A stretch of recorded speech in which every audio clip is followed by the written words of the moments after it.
Hi, thank you very much for doing this interview. Before we start, I would like to ask you to briefly introduce yourself and say a couple of words at work, your education and your research interest. Hi, my name is Daattavya Aggarwal. I'm a mathematical physicist. I'm originally from India, where I did my undergraduate degree in engineering physics, and then I moved to Oxford to do a master's in mathematical and theoretical physics. And I'm mostly interested in using tools like quantum computing and machine learning to help solve problems in areas of mathematical physics like geometry or string theory, and other interesting problems in theoretical high-energy physics. Thank you very much for having me. Thank you. Which quantum-related project are you most proud of and why? I've done a number of quantum related projects in my undergraduate years. I would say the one that I'm most proud of is this project I worked on where we found relations between quantum circuits and Boolean polynomials. This was essentially an extension of previous work done by Ashley Montanaro, where we found a way to represent any quantum circuit as an equivalent Boolean polynomial. And I would say I was most proud of this work because it was the first time that I actually managed to get published. I was able to present my work at a conference, and also it was quite interesting where it felt like a very sort of approachable task, which, in the sense that it was just beyond the bounds of sort of my knowledge, and you can use a bit of creativity to get a new idea. Whereas in some of my other kind of projects, it felt like the learning curve was extremely large, and I was mostly just trying to learn new things, but not really being creative. Whereas in this project, it was, you really had to just come up with a very small thing. It's a very, very small kind of push forward, but it's still something that you kind of, it's the kind of thing that I was interested to do when I thought that I wanted to do research. It felt a lot more like real research as compared to just reading a lot of papers and trying to understand the field. Right. And how would you compare adiabatic quantum computation, gate-based quantum computation, and which one do you like better? So I would say that I think both adiabatic quantum computation and gate-based quantum computation have their own use cases. So far, I would say that I think adiabatic quantum computation is preferable for a number of problems only because we have a lot more hardware where we can actually realize these the problems that we're trying to study. So I was quite fortunate. I worked on a project related to developing these benchmarking tools for icing machines, which are essentially the physics on which a lot of adiabatic quantum computation systems are built. And companies like D-Wave and Rigetti have been sort of leading this field where they've developed quantum computers whose topology limit the kind of computation that you can do, but they're good at simulating Hamiltonians, and you can find their ground state. So I think, but the benefits of a gate-based approach is it's a bit more universal. You can model a larger variety of problems. Not all problems are sort of amenable to be an optimization problem, but I think both of these fields kind of need to sort of develop hand in hand. And also, when it comes to sort of incorporating machine learning and things, there's a lot of interesting work at the moment where people are using a genetic algorithm, which is quite a standard technique in deep learning. And you can actually do genetic algorithms on adiabatic quantum computers. This was something quite new, which I learned about, and it kind of linked back to some work I did a few years ago, and I thought this is, quite interesting, and you can see how you can incorporate these tools together. So yeah, I don't have sort of a concrete answer which one I think is better. I think they have their own use cases. But I would definitely say I think the implementation in hardware for adiabatic quantum computers is probably a bit better than a generalized quantum computer that can just simulate any circuit. Right. How would you explain string theory to a complete layman? Yeah, so this is something that I've been trying to do because over the past sort of few months, I've had a lot of conversations with people from computer science who know a lot more about machine learning than me, but I know a bit more about string theory, and it's finding a common ground is often challenging. I would just say, so string theory is essentially this kind of, well, it's not so novel anymore. It was developed in the 70s. It was initially a theory for nuclear physics. And this was before we found out about quantum chromodynamics, which is a better theory. But the idea of string theory is that the fundamental sort of particles that make up our universe are these one-dimensional loops and vibrating membranes, although that was discovered a bit further on. And the only reason to call this string theory is essentially, if you look at sort of the basic equations of how you can get electrons, protons, quarks, different particles, subatomic particles that make up the world, the equations look like the same equations that you would get for a classical string. So string theory, calling it string theory is really just sort of an interesting name to the equation. It's essentially just a wave equation. Just the wave equation resembles that of how you would model a classical guitar string. Nowadays, people use string theory to talk about this theory of everything, but really string theory is sort of an exercise in mathematics. And the idea of string theory is to try to find a theory that can explain both quantum mechanics and general relativity, particularly in the cases where the theories are inconsistent with each other. And you can quite naturally find a resolution to this problem of quantizing gravity in string theory, because this hypothetical particle called the graviton comes out quite naturally as a consequence of some of the basic equations of string theory. The issue, of course, is string theory says that we live in 10 dimensions or 11 dimensions, 9 space plus 1 time, or 10 space plus 1 time, which most physicists and people working in string theory also agree is a bit crazy. There is no experimental evidence as of date for these extra dimensions, although there are ongoing experiments at CERN where they're trying to find these extra dimensions. So my current work is really actually focused on this. Our understanding of the standard model, which is sort of the name we give to the most developed theories, the most developed quantum field theories, is very, very strong. It's some of the most precise calculations that have been done by humankind. And the work in string and the standard model is a model that is a 3+1 model. So 3 space-time dimensions and 3 space dimensions, in 1 time dimension. And most of the work that I'm interested in at the moment is trying to reconcile how we can say that the actual real thing is a 9+1 space-time and bringing that back to the 3+1 that we live in. This constrains the kind of geometry of these extra dimensions. And yeah, this is where there's a lot of very, very interesting work at the moment on utilizing machine learning and quantum computing to help figure out which is the correct extra dimensional space so that our theories match. So that we can reproduce the standard model. Right. Can you please tell me what is quantum scrambling and why is it useful? So quantum scrambling is a concept that was developed to try to understand a quantum analog of classical chaos theory.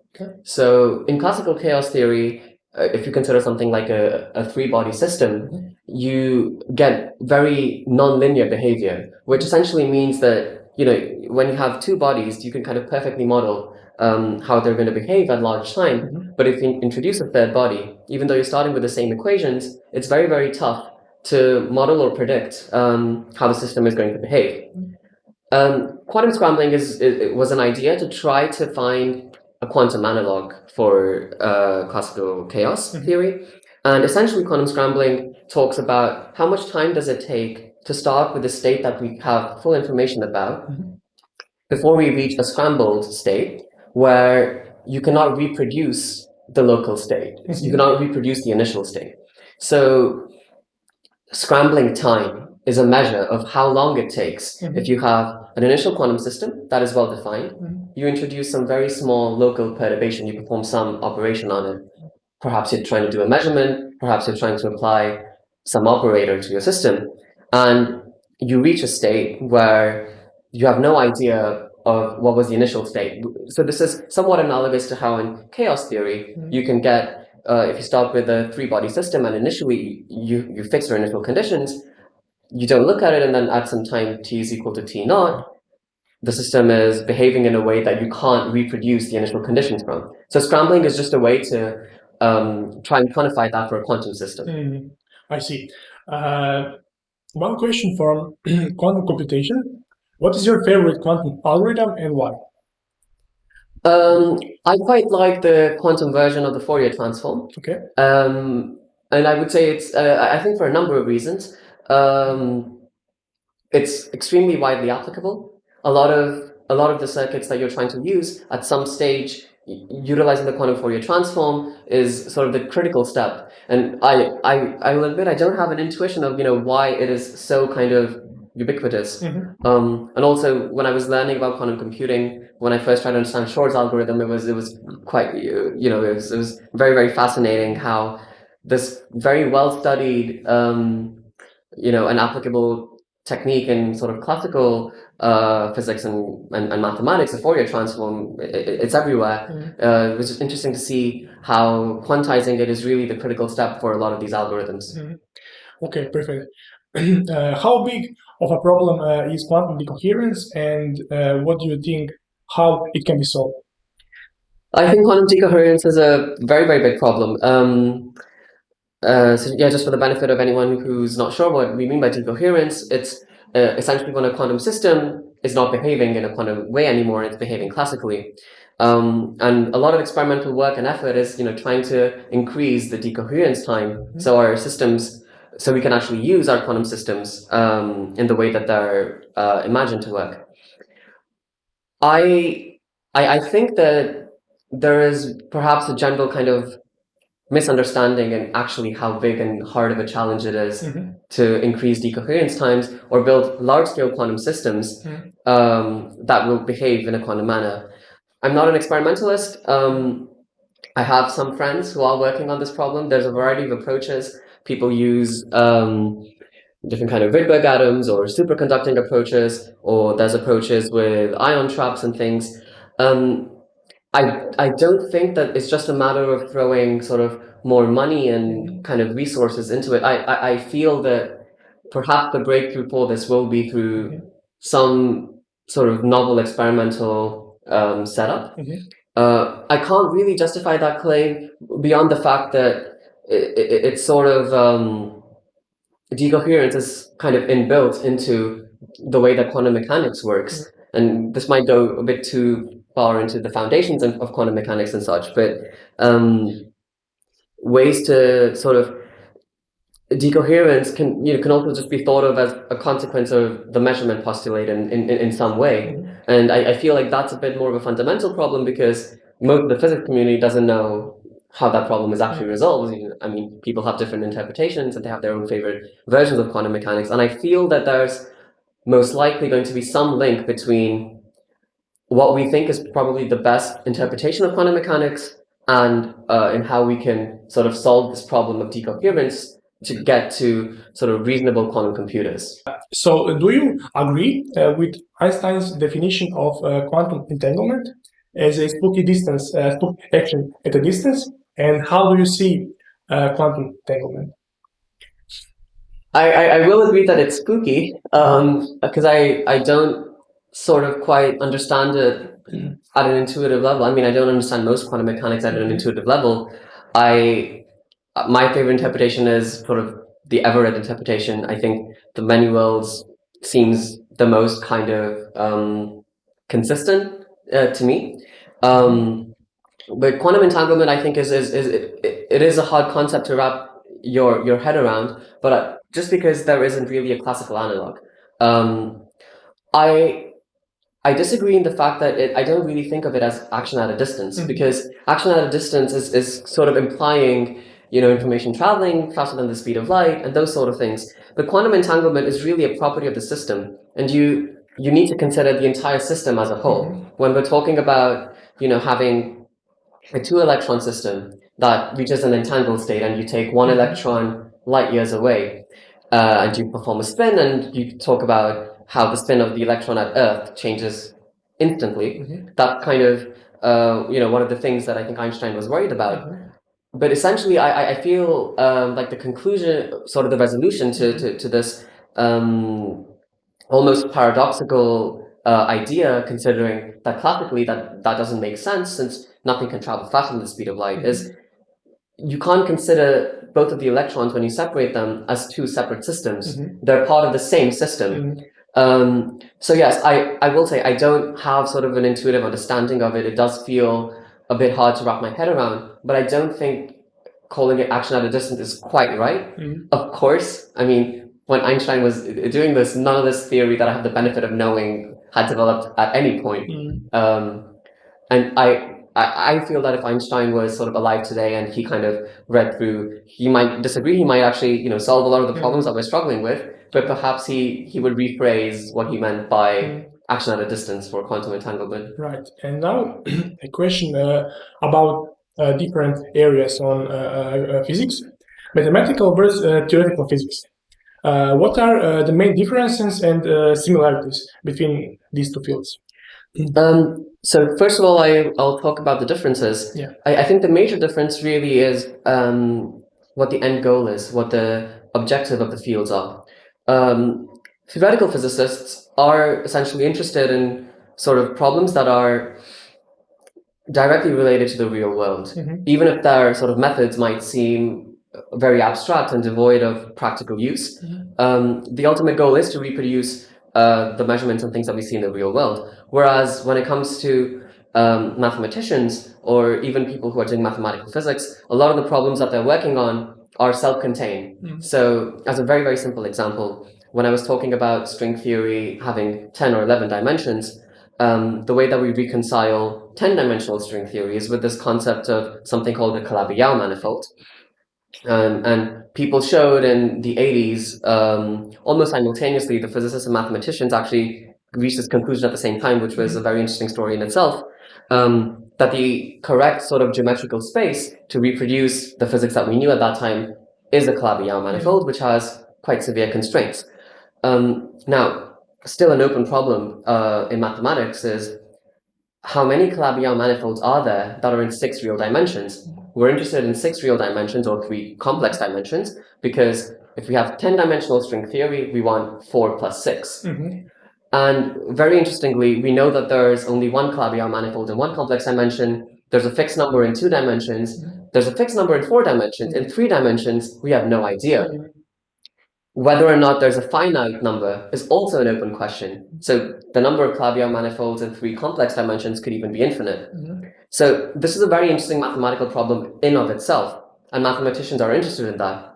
However, a theoretical physicist is only interested in the fact that, well, if string theory is correct, if we know that some of these Calabi-Yau manifolds in 3 dimensions are what we need, we don't care whether or not they're infinite or not. If we can find the right one, that's it, and where we can progress with the field. The similarities, I would say, is perhaps how the approach of people working in the fields are in terms of how they achieve these goals, in the sense that there is kind of the search for simplicity, a search for equations or fundamental laws that explain multiple things, rather than trying to sort of justify each individual measurement, or developing sort of techniques that are, I guess, applicable to a wider variety. The approach, I feel, for both of these fields is generally quite sort of focused. But yeah, I would say that is essentially the major difference. But of course, most of the things that they're studying are kind of interchangeable. And a lot of the people who are working in this kind of field converse with people on both sides. My experience with Rydberg physics is essentially this concept of a Rydberg atom, which was something that I worked on as an undergraduate when I was doing my first project related to quantum computing. Rydberg atoms are sort of one of the experimental approaches to develop a quantum computer, because they allow us to get these sort of well-defined different states. So when we talk about a qubit in quantum computing, which is the analog of the classical bit, we need a ground state, which we usually write as a 0 ket, and we need an excited state, which is usually a 1 ket. And Rydberg atoms are a good proxy for this, because you can, with a Rydberg atom, it refers to this atom where you can have these very well-defined ground and excited states, and it's quite easy to know whether or not your system is in the excited state or ground state. So yeah, I think that's why it is one of the sort of approaches. There's a variety of ways to sort of simulate a Rydberg atom. You can use different kinds of elements. I think cesium is generally one that was quite preferred by people, at least when I was working on these projects. And it was sort of accessible in the sense that, even at my undergraduate university, if there's a atomic physics laboratory, you can create Rydberg atoms in most kind of university environments. So it's I believe it's sort of less less expensive, less resource heavy as compared to making a 20 qubit quantum computer like IBM has. It's a bit more approachable to sort of start doing some simple experiments. Can you talk about your master thesis here at Oxford? What was it about? Yeah, so in my master's thesis, I worked on Calabi-Yau manifolds and mirror symmetry. It was essentially more of a reading project in the sense that it was meant to be equivalent to a 16-hour lecture course. So I didn't do any novel research, but essentially I learned complex geometry, complex manifolds, and the main focus of the thesis was about Yau's proof of Calabi conjecture. So Calabi-Yau is named after two mathematicians, Eugene Calabi, an Italian mathematician, and then Xingtao Yau, a Chinese mathematician, who Calabi conjectured that something like a Calabi-Yau manifold should exist, and Yau proved this. And in my thesis, I sort of developed the background theory to that, gave a proof for Yau's theorem, and did some calculations on different types of Calabi-Yau manifolds, finding topological numbers, their Hodge numbers, Fedde numbers, etc. And I concluded with sort of talking a little bit about mirror symmetry, which was this proposed symmetry from the physics side, which is quite important in string theory, and seeing how Calabi-Yau manifolds do exhibit this mirror symmetry. You work as a data scientist. Can you please tell me which background do you think is the best for a data scientist? Mathematics, physics, computer science, engineering? Yeah, well, this is a sort of a question that I'm interested in myself because my background, I haven't worked with data science in the past, but seeing how sort of important it is for this emerging field and seeing all the new results, and I found this field very interesting. I've been getting into learning data science. I think that mostly any sort of STEM background is probably good to get into data science. I would say the most important sort of skill set is just knowing how to sort of interpret data, having a basic kind of understanding of statistics and probability, more than whether or not you've done mathematics or physics or computer science or engineering. I think everyone can, at least I hope, sort of develop their skills in data science. Can you please tell me something about your job? What are you working on as a data scientist? Yeah, I'm working in this new startup called New Health, which is essentially a startup focused on trying to monitor neurological conditions like Parkinson's disease, and eventually we want to move on to Alzheimer's and dementia. So it's a health tech startup. We're still very, very early stage. My role, I worked with OPDC, which is Oxford Parkinson Disease Center, which is based in the neuroscience department here as a data scientist for the past 3 to 4 months. Essentially, it gave me a chance to get some practical experience in applying simple data science techniques, doing sort of the background sort of work, which is very, very important in being able to do any data science application, such as, cleaning up your data, knowing how to deal with missing data, sort of crucial elements that I didn't have any experience with. And now the idea is to try to translate that research into a product that we can hopefully give to patients and clinicians. So I don't understand the neuroscience very well. I've been picking up some things as I've been working on the job, but really my role is to try to translate this research into this new product. Who is the greatest quantum physicist of all time? For you. Oh, the greatest quantum physicist of all time. Yeah, I think that's quite hard. I think I would say Paul Dirac.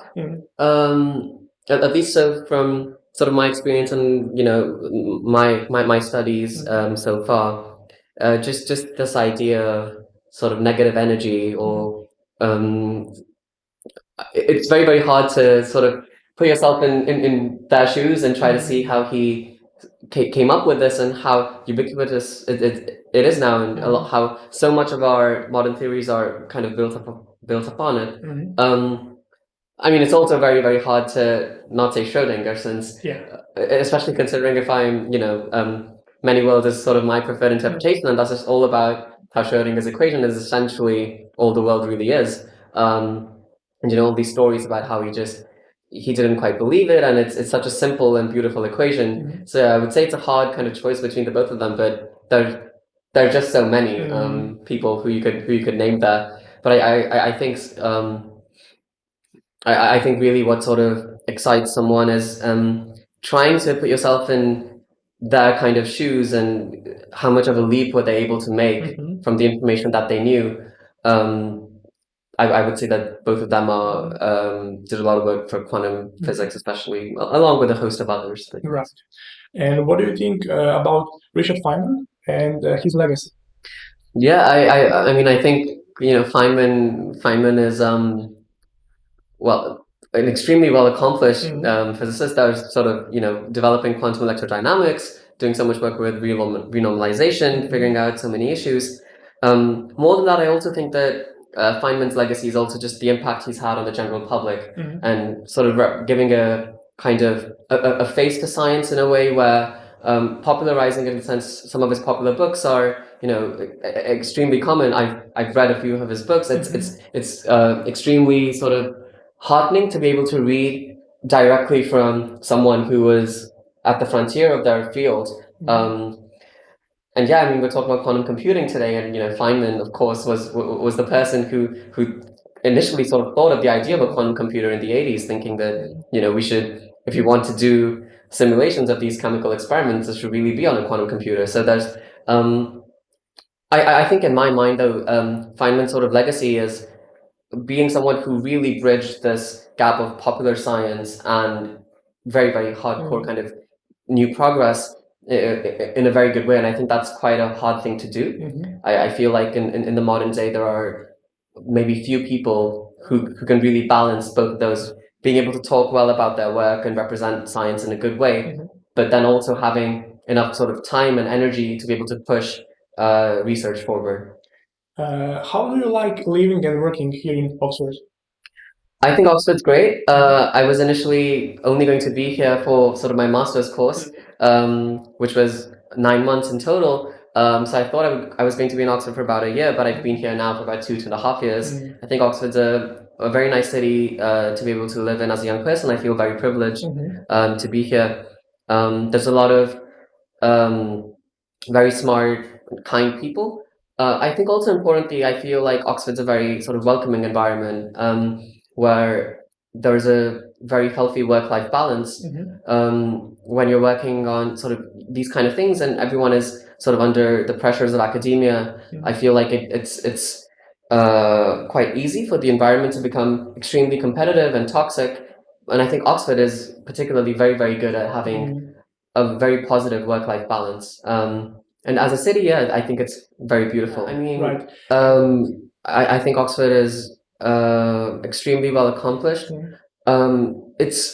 So my course was entirely in COVID, so most of my teaching was done online. So it's hard for me to really comment on how the teaching resources were. I think one thing that Oxford did do all right in was translating the academics, but I do think that they could have sort of done a bit better in translating sort of the social life and getting interaction between students during the COVID year. So I think particularly for sort of maths and physics, it's quite important to have communication with your peers, maybe when you're talking on problem sets or dealing with difficult concepts. And that was a hard thing to emulate during COVID. But I think the university tried to do all it could when it came to sort of translating the academics. And in terms of research, I mean, Oxford is sort of a leading university in most of these fields that I'm talking about. The field that I'm very, very interested in at the moment of using sort of machine learning, particularly for these problems in string theory, a lot of the people across the world who are working in different groups originated at Oxford, either as a student or a postdoc or did their PhD here. So Oxford definitely has very far-reaching influences. And yeah, it's a privilege to be able to live and study here. We haven't talked about AI. So what do you think about artificial intelligence? I think artificial intelligence is an extremely powerful tool. when it comes to problems in math and physics, I do feel it's almost kind of a shame how we haven't really been using AI so far. So particularly when you talk about this problem of Calabi-Yau manifolds, we've had data sets of Calabi-Yau manifolds. There's a very famous Hrvoje data set, which actually came from Vienna. This was developed in the 90s.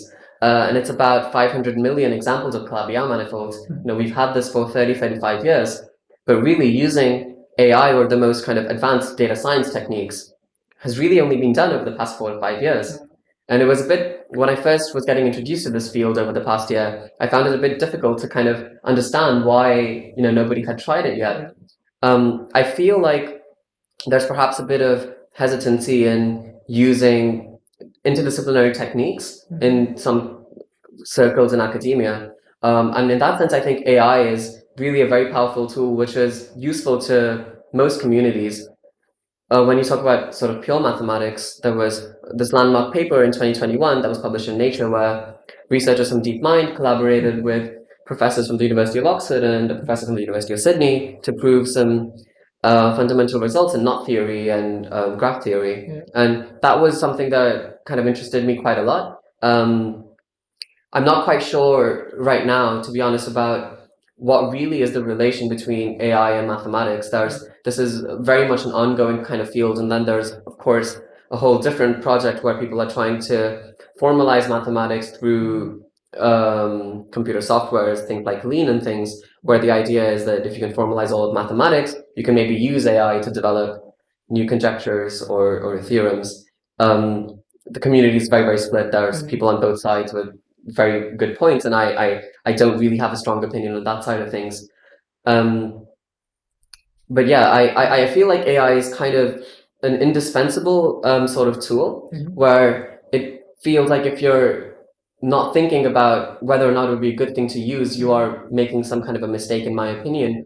I don't think AI is the right thing to do for every problem. In fact, I think there's a lot of problems where maybe just using classical computation techniques might be better. But this approach of keeping, this powerful AI tool in mind, I think will help progress a lot of these fields a lot quicker. Okay, so before we finish this conversation, do you have anything to add for our viewers? Yeah, I would say, I avoided trying to learn about data science and coding for the longest time because I was very, very sort of interested in just doing my project related to math and physics, and I would pick up whatever little, pieces of initially just, coding, and then data science techniques when I needed to do a particular project. But I feel like it's something that's sort of,